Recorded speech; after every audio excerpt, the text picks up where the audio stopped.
Hey, it's a Friday evening. Tiffany should be out clubbing, but she's in filming instead. On a Friday night? On a Friday night. Susannah here from The Good Property Company, and somewhere on, I don't know where it is, there's a button to subscribe, and we put out loads of videos, so it might be a good idea if you did. Can I introduce? Yeah. Please say hello. Hi, I'm Rebecca. I work at Andrews Estate Agents as a senior neg. And what do you do? I sell houses.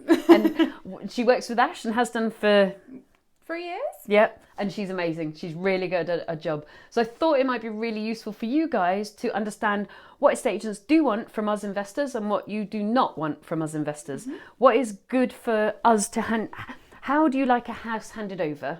And what bugs you? Yeah, no, house handover. All the relevant certificates need to be in. Gas, anything that's been done. Gas, electricity. Electric, fence, like you said, for windows. Any sort of building regs, any sort of planning permission. Need all of that. Cool.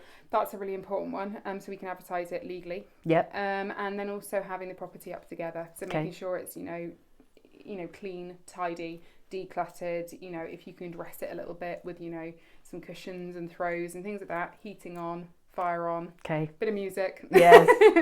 Ambiance. Saturday night, isn't it? None of your drum and bass. No. We were filming yesterday, and the guys upstairs were banging because we bought a block of 6 flats, and Tips was like, that's a bit like what I was listening to last Saturday night, drum and bass. I'm like, really? Anyway, sorry, we're deviating slightly. And then what do you not like?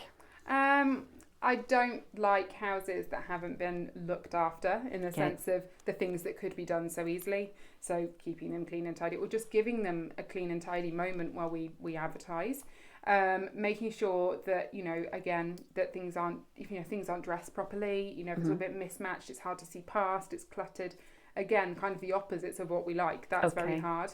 Again, if you haven't got your certificates, that's a nightmare when it comes to selling it, and it doesn't actually help you. No. And also, offenders tend to be around when you're doing viewings. It's difficult. It's better if they're out. Why? Why? Because you find that people won't be as honest, right. And they generally will rush their viewing because so they it's feel the rushing. awkward. That's the what rushing I find the viewing hardest. is difficult. The immediate thing is that. Yeah, yes. I think you can always get feedback after when the vendors aren't there. Yeah. But the rushing of the viewing is always, I'd say 9 times out of 10, they'll rush a viewing. The problem. Yeah. So they don't see a lot of stuff that you want them to see. Got you. Thank you very much. And she's about to start investing, aren't you? Hopefully. Yeah. Fingers crossed. That's a definite. A definite. Thank you. Got it on film.